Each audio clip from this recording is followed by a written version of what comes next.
Good morning, Grandpa. We thought we would show you how to do a couple of different basic charts in Excel.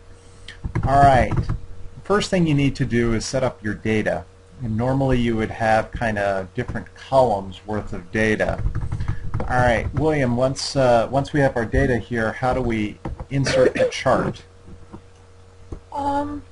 To insert a chart, in Word, normally what you would do is go to Insert, and it has different types of charts there.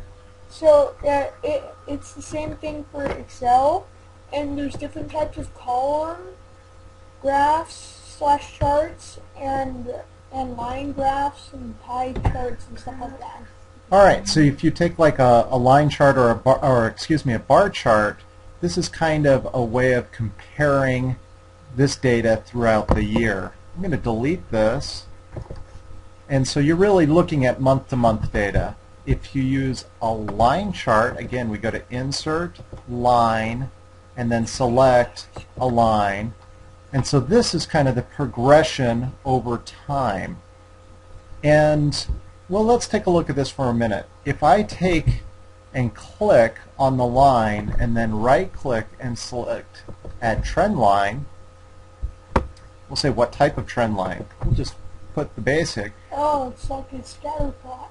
And so it takes that scatter plot and puts over time that we can see, even though it's gone up and down, yeah, it's consistently going up. It's the best fit line.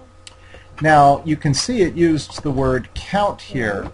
It pulled that from the data here. I can double-click on count. Oops, guess I only single-click on count. And I can put whatever title I wish to have there. Now, do you know what this is called? That I don't remember. That is the key that tells us what is going on. If we want that, great. If not, we can click on it and click on delete on our keyboard and we'll go away. And so let's try a different chart here so we can see some different things. Let's go to Insert and Pie. And so this is giving us kind of a comparison month to month from a percentage basis. Now, up here on our charts options here, we've got different layouts. So this one I'm going to select has some percentages in it.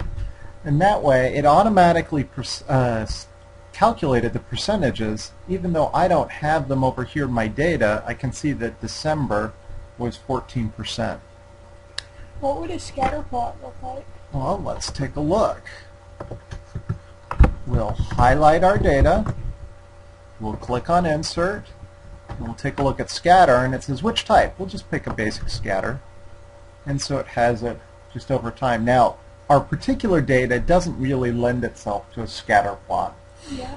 A couple other things. William mentioned he likes 3D. If you look, there is a 2D column and a 3D, and I agree with William that And 3D there's 3D lines as well. looks lots better. It gives it some depth to that.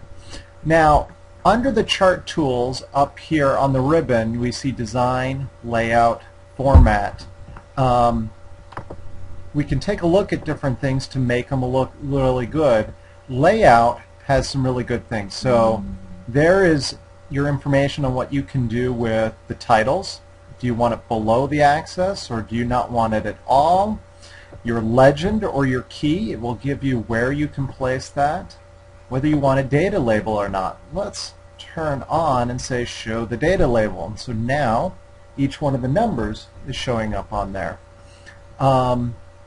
You can also mess around with the 3D rotation to figure out what kind of depth that you want. So here's the x-axis and the y-axis on this one. In my page,